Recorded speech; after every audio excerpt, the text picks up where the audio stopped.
Broadband access is something that so many Texans do not have. 7 million people across Texas has no access, even if they wanted access. Even if you do have service, the question becomes, is it quality service? Broadband access was really confined and talked about as economic development. We've all learned in the last 2 years, it's a lot more than economic development.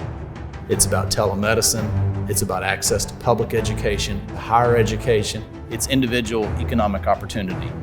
Internet is literally the highway system of this century. It is a monumental task to connect the state of Texas. This is just the beginning of a listening tour. We're going to listen to what you have to say. There's things in the community that you only find out if you go to the community. People want to work. They just don't have the tools to work. You know your communities better than we know your communities, so your voices are important. We're asking people to provide input, tell us what are the challenges and the struggles. I came to the meeting today to share the urgency of not wasting any time in repeating the studies already done, but to use that as your foundation to uncover the have-nots from the haves. There's some school districts who would really love to have our services, but they tell us our broadband infrastructure isn't strong enough. We can't offer these. By the year 2050, the population's doubling, and we still have to produce enough food to feed those individuals on the same amount of ranchable and tillable land. Without the use of broadband internet service in these areas, it makes that impossible.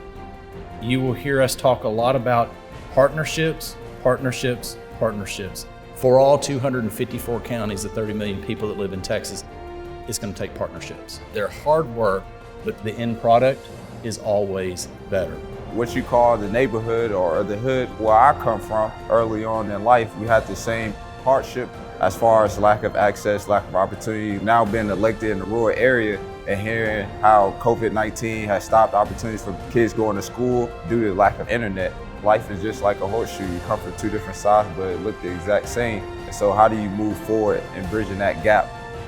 This is one of the greatest economic opportunities for this state in a very long time. Our pledge and goal is to make sure that we put to the maximum use the dollars that we have. So the 12 stops that we're making are literally just the beginning. We are going to continue to be engaging in communities to map the state of Texas down to the actual address to know who has access, who does not have access. It's only by all of us working together are we truly going to solve the digital divide.